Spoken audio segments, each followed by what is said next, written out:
Assalamualaikum warahmatullahi wabarakatuh. Selamat datang di podcast kami. Sebelumnya perkenalkan nama saya Arjani Puspaningrum dan teman saya. Aski Ainaya. Nah, di sini kami akan sedikit berbincang mengenai konsep harta di dalam Islam. Nah, sebelum kita membahas mengenai itu, kita harus tahu dulu apa sih pengertian dari harta. Akan dijelaskan oleh Aski Ainaya. Silahkan. Harta dalam bahasa Arab disebut al-mal atau jamaknya al-amwal. Sedangkan harta menurut istilah syariah adalah setiap apa yang dapat dimanfaatkan menurut cara-cara yang dibenarkan syariah, seperti jual beli, sewa menyewa, pinjam meminjam, pemanfaatan atau konsumsi, dan hibah.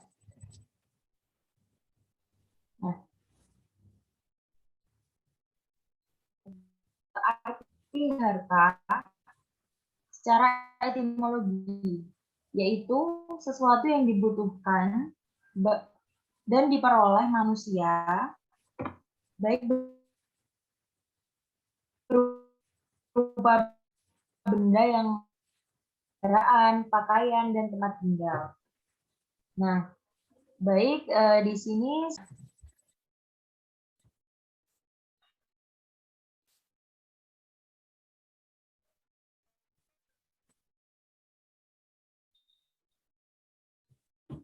di dalam harta, tolong dijelaskan.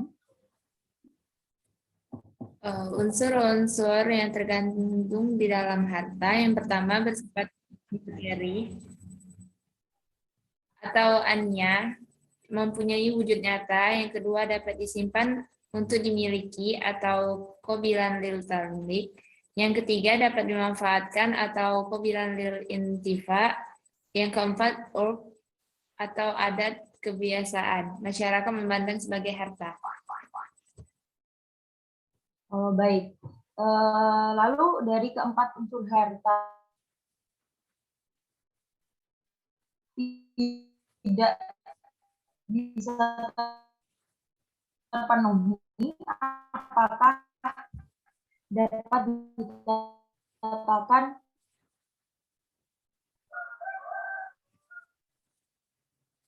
Hak ahli waris untuk mendapatkan harta waris dapat hilang jika syarat seseorang muslim berhak mendapatkan warisan tidak terpenuhi.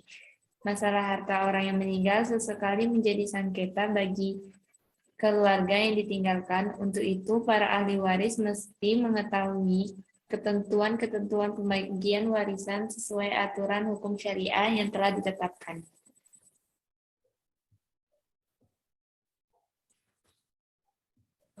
baik. Cukup jelas penjelasannya. Terima kasih.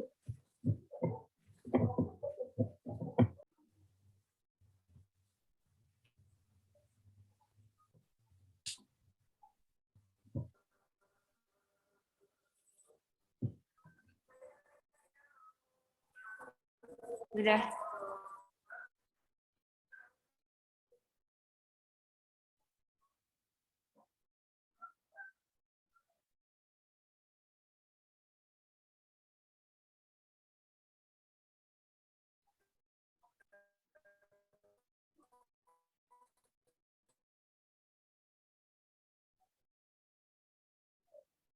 Akan bertanya mengenai tentang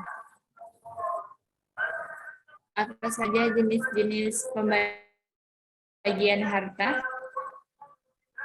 Baik, saya akan menjelaskan yaitu jenis-jenis pembagian harta. Harta terbagi menjadi 9 bagian. Yang pertama yaitu harta misli dan harta kini.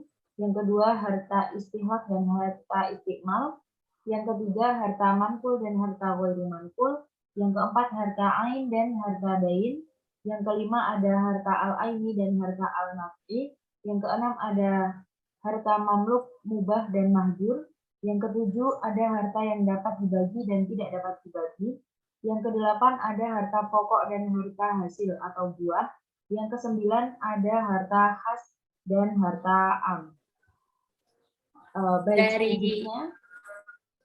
Dari jenis pembagian harta di atas, contoh di hasil harta Contoh dari harta mistil dan harta kini jika dilihat dari pengertiannya yang seperti apa? Baik, untuk harta mithli, yaitu harta yang dapat diganti dengan harta lainnya yang sama atau dengan kata lain, harta yang jenisnya mudah dicari di pasar, seperti beras rojo lele, salak pondo, mangga arum manis, atau benda yang dapat diukur dengan timbangan. Sedangkan harta kini yaitu harta yang hanya dapat diganti dengan nilai harganya atau harta yang jenisnya tidak mudah dicari di pasar, seperti karya seni yang berupa lukisan atau gambaran ataupun kerajinan tangan orang-orang tertentu.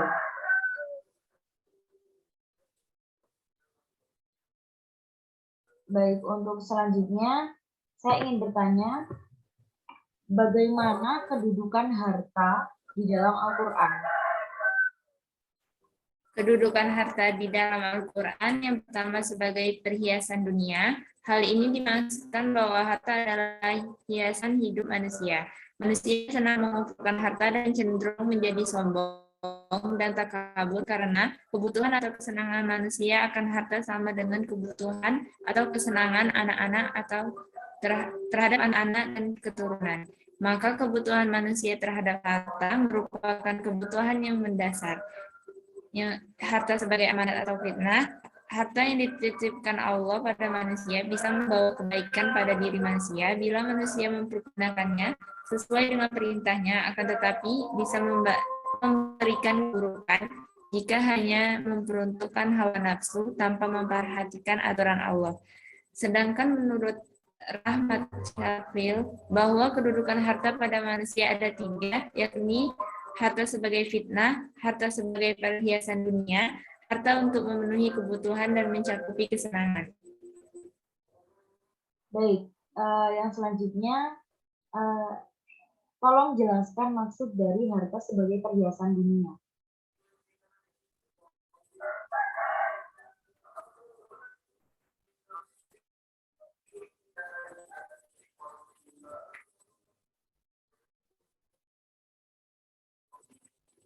Harta sebagai perhiasan hidup manusia, manusia memiliki kecenderungan yang kuat untuk memiliki, menguasai, dan menikmati harta.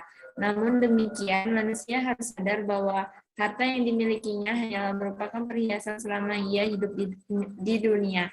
Sebagai perhiasan hidup, harta seringkali menyebabkan keangkuhan, kesombongan, serta kebanggaan diri. Baiklah, saya akan bertanya mengenai apa sih identifikasi fungsi dari harta itu sendiri? Baik, harta merupakan kesempurnaan ibadah mahdoh, memelihara dan meningkatkan keimanan dan ketakwaan kepada Allah Subhanahu wa Ta'ala, meneruskan estafet kehidupan, menyelaraskan antara kehidupan dunia dan akhirat, bekal mencari dan mengembangkan ilmu, keharmonisan hidup bernegara dan bermasyarakat, untuk memutarkan peranan-peranan kehidupan, untuk menumbuhkan silaturahmi. Saya akan kembali bertanya, apakah harta sangat berpengaruh dalam kehidupan manusia? Jika iya, apa saja pengaruhnya? Ya, Islam mengakui bahwa eksistensi harta sangat penting untuk mendukung penyempurnaan hidup manusia, mempermudah pemenuhan kebutuhan di dunia, dan pelaksanaan ibadah baik yang ritual ataupun sosial. Bahkan Islam melalui Al-Quran dan hadis memberikan tuntunan mengenai harta agar manusia bisa memposisikan harta dengan benar untuk meraih keselamatan dan kebahagiaan di dunia dan di akhirat.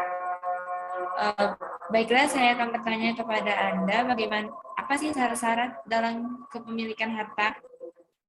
Baik, syarat-syarat dalam kepemilikan harta itu ada 2. Yang pertama yaitu harta yang dimiliki itu harus halal zatnya. Yang kedua yaitu harta itu harus diperoleh dengan tata cara perolehan yang dibenarkan oleh syariat. Begitu. Baik, teman-teman, mungkin itu tadi perbincangan kami mengenai konsep harta di dalam Islam itu seperti apa. Kita sudah menjelaskan pengertian-pengertiannya, kita sudah menjelaskan jenis-jenisnya dan syarat-syaratnya, dan kita sudah memberikan contoh-contohnya. Kami harap itu tadi dapat membantu teman-teman untuk belajar mengenai konsep harta di dalam Islam. Nah, mungkin itu sedikit perbincangan dari kami, sedikit ulasan-ulasan mengenai penjelasan konsep harta di dalam Islam dari kami. Apabila ada yang kurang jelas atau mungkin ada yang kurang lengkap dalam penjelasan kami mohon maaf. Mungkin itu saja dari kami. Kami akhiri, wabillahi taufiq wal hidayah. Wassalamualaikum warahmatullahi wabarakatuh.